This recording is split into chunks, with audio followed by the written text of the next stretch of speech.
Hi, this is Guy Reynolds. I served as your judge for this group of entries. A very nice group of entries overall. I enjoyed the time I spent with them. As a way of giving you a little background on myself, I'm a photo editor at the Dallas Morning News, where I've been since December of 1996. I worked previously as a photographer at the Indianapolis Star, at the Baton Rouge Morning Advocate, and at the Winston-Salem Journal. All these right after graduating from college, UT Austin in 1983. My mother had a bookstore called The Bookmark, and we had all kinds of selection of photography books. I started shooting pictures for the high school newspaper and yearbook as a sophomore, so I did that for 3 years. When I graduated in 1975, I went to UT Austin for 1 semester. I disliked it so much that I quit and came back to Dallas, and then decided it was time to go back to school, and I went back to UT Austin, where I had no plans of studying photography. I hadn't done much of it actually in the last 3 or 4 years. So I went through the catalog of classes and degrees and found that journalism did not require a foreign language. So I started studying journalism and photography. I was really impressed by the talent and strength of the images. They were all nice. There were some better than others, like always happens. I will also say this, because I entered contests when I was a shooter. The thing about the contests is you have to take them for what they are. They're the opinion of, in this case, one person. And if you sent these same images to 10 different people, you would get 10 different set of results. In the beginner division, there were several very nice images and some that I was surprised to see in a beginner's category. If these folks are all new with photography, they're quite good already, and I salute them. And I went back and forth with my top 3 finishers in this category. I see you. When I look at this, I see boom. Direct flash is about the worst light possible, and the color balance seems way too yellow. The lizard is an interesting looking creature, though, and a good subject matter. Calligrapher's mark. This is fine for what it is, too. I'm assuming it was at a festival or a workshop. It's nice to get in close, but the distortion of the arm hurts it a bit. A little less is more might have helped here. I'd like to see more of whatever that is that he or she is putting the mark on. Steps to peace. There's nothing here that makes me stop and savor the image. The exposure and composition are good, but for me it's just a kind of a boring scene. The visitor. I simply didn't know what to make of this one. Again, being an open competition, anything goes. This strikes me as some kind of software creation, and I'm simply not a fan of them. Compositionally, it's strong. I have no idea what the circle in the middle is supposed to be. Is it sun flare? And if there was really full sun at the angle from top left corner, then where are the shadows on the steps? There's a shadow from the woman, and you can't have it both ways. If you're going to create an image, you've got to consider the light and what it would do to every aspect of the image. Landed is a nice seascape with birds in motion and at rest in the water, making for an interesting moment. The composition could be improved with a crop from the right side to get rid of the little bit of the dock steps that are there. They seem to me like an afterthought. It would make the boat seem even more high and dry. All that jazz is overall a successful image, but cropped too tightly. There's no room for that sound to be blasting from the horn. If this was simply loosened up and included more of the second musician's face, it would work much better. I like tight crops for impact, but sometimes they can be restrictive. This needs to be given room to breathe. Marble saw is fine for what it is. The composition is good, but somewhat restrictive feeling, being that tight, but it has a strong diagonal and a clean background. Oh, but for some puffy clouds to add interest to that sky, that would have really made this a stronger image. Aaron Lesher's skateboard shadow is a strong image too. I like that it's in black and white. The composition is good with the frame filled but not cropped too tightly side to side. It's very well done. Joyce Magnum's red nuts and bolts is a good still life with the items arranged in a nice way. What kept this from finishing higher, maybe placing, is simply the lack of interesting lighting. It's flat and featureless when it could have been dynamic, lit low and from the side, making for depth, texture, and more saturation. And in third, Nancy Mack's Calla Lily is a lovely image of a beautiful flower. The tight framing and the composition with the touch of background color at the right make this work. When I judge, I generally consider the degree of difficulty when it comes to work that's pretty much equal.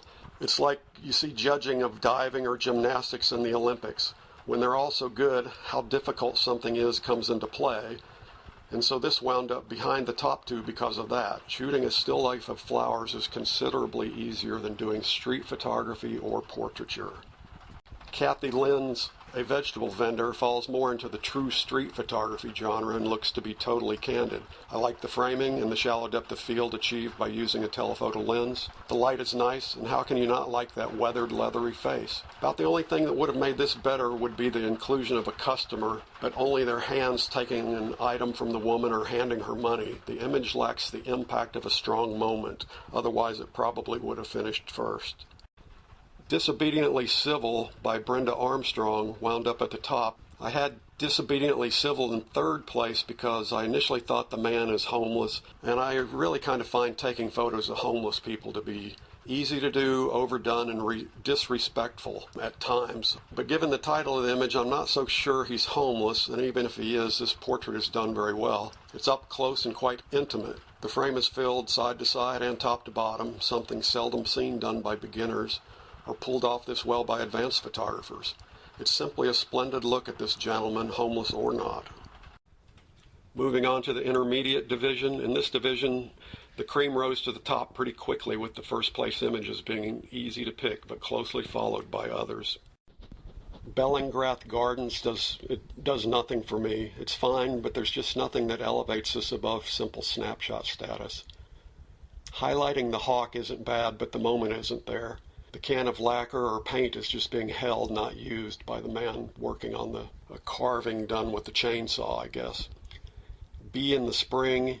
I didn't like this at first because I didn't think there was anything sharp there, but the more I look at it now, initially I thought there wasn't anything in sharp focus, but it's close enough. It's a good capture of the bee in flight instead of on the flower.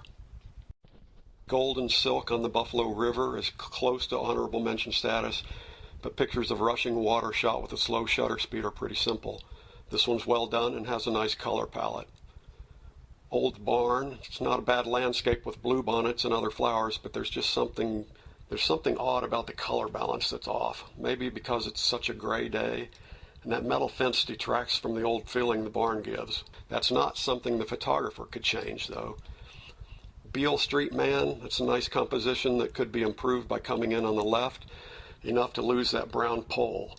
I like how the subject is addressing the camera. It's like a candid, but he knows his picture is being snapped. Spellbinding is a very direct portrait, possibly of an actress. I'm not sure. This is very nice and could have placed two. What it lacks is a second light from behind to add an edge highlight and give it separation from the background. As it is, it's lit from a low angle, and that helps bring out the eyes. It's an interesting composition with the subject up against a cold gray wall, too. I like the image. There's only so many that can get awards. Texas Flower is a pretty typical Texas icon. It's well done from a low angle, making the flower separate against the sky instead of the ground, and nicely framed with the red on either side of the bluebonnet. I like to see the photographers get down low to shoot something like that. Another HM goes to Tree Trunk at the Zoo, to Oscar Roldan, for seeing this as a possible picture that most people would have just gone on by and not really noticed. There's beautiful light, rendering a strong sense of texture. I like that it's in black and white. The crop could be a little looser at the top again. It's pretty restrictive. For an honorable mention, James Barry gets the nod for a sweet shot of a cute chipmunk. What can I say? I'm a sucker for these as much as anyone. Really nicely done with a large aperture, rendering a very shallow depth of field. Third place by Ming Yang, Sales Assistant, is simply a beautiful travel photo from where, I don't know, but I guess it could be right there in Plano at a festival. Shallow depth of field takes you right to the girl's eyes, which are focused on the potential customer, who's there but unseen. And what gorgeous light that is. This fell to third only because it's easier than nailing an egret in flight. They're both great. All three are. This was the best category overall. Second place goes to Ron Lynn for Plunging.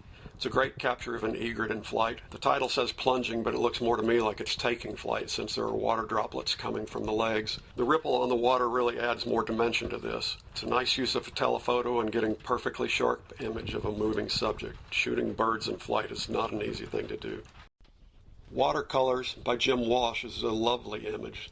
The time of year, the time of day, the composition, the color, the subject matter, they all come together into an almost perfect image. Someone saw their opportunity here and took it. The only thing I think could have made this better would be maybe just a little bit looser composition at the top to include more of the green tree at the top right. The composition isn't a 50-50 split as is and doesn't need to be. The top of the tree and a bit more of the mist might have helped. If you have more in your take, go back and give it a try and see what you think. Tree on a hill, it doesn't work for me at all. You've got a gray sky, yet nearly a pure black tree and grass. And on close inspection, you can see that there was an attempt to clone those lines out at the lower right because they've been moved in part. So you either need to get rid of them or don't if you're going to manipulate the image that way. Brianna is another studio shot that's pretty well done too. The thing that bothers me is the false eyelashes. I don't know that the photographer had anything to do with her wearing those, but I'd much prefer to see her eyes than those eyelashes just draw me to that, and I just find them garish. Honorable mention goes to Pink by Don Champlin. It's a simple, elegant, pretty picture of a flower, but I think the water is too heavy. There's just too much of it on there. I'm assuming that was sprayed on there because this looks like a studio shot. Third goes to Bud Barlow for Sierra. It's a nicely done model shot in a studio. I think it could have benefited from a softer light. It's a little harsh, and the vignetting is a nice touch though. I like the way it was printed or scanned. Second goes to Carol Barlow for Lapland Aurora. I like the way a foreground object was used in a vertical composition of this for something that's usually shot wide in a landscape perspective. But the hardest part of shooting this is getting there, going on a vacation or a trip up there. Everybody in Plano can't shoot the aurora. In your advanced category, the first place award goes to Iris by Sam Wilson. It's simply an elegant shot of a beautiful flower. And it might be that I'm partial to irises since I grow a yard full of them too. I like this more than the controlled studio-like shot that gets an HM for a flower picture. This one has the sense of place to it that this thing is growing outdoors in a garden. It's a very nice, soft light, and beautiful picture. Calm Before the Storm, that's a nice landscape with the calm water reflections. It's a bit overexposed though. Sunrise in Bryce Canyon. Photographer gets props for getting up early, but the scene it's just kind of flat to me. I do like, the sense of the light there, but overall it's just kind of a flat image. Teacher's Desk. This looks like a travel shot somewhere with items arranged and ready for all comers to take pictures of. Whatever the blob is that's between the bell and the apple has a very odd line coming off it. It's off its right side, and the hinge in the apple's shadow has been over-doctored. Texas Legacy. I'm not fond of the black and white treatment given a shot of wildflowers. It seems to me the whole purpose of landscapes with flowers is to capture the beauty rather than rendering them with tones. The old car is really cool though and would have been better shot without the habitation up the hill. Just the car and the flowers, it seems to me. I would revisit this place, if it's somewhere easy to go to next year when the bluebonnets are out again. Pink Water Lily. The flower capture is very nice, but the triple canvas is not. I think that really detracts from that image. They Smell Okay to Me.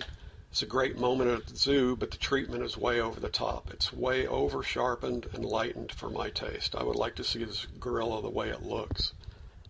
Sunset over Caddo Lake. This simply does nothing for me. It's shot too soon. The sun's not down far enough. There's no color in the sky because it's overexposed. Blowing hot air. This also does nothing for me. Let's just say I've seen so many hot air balloon images and shot many myself that the bar is set high for this. This is fine for what it depicts, but it's just really a simplistic shot from a hot air balloon. Bel Air. I've seen so many vintage car shots that the bar is really high for those. This is nothing more than a snapshot with composition deficiencies.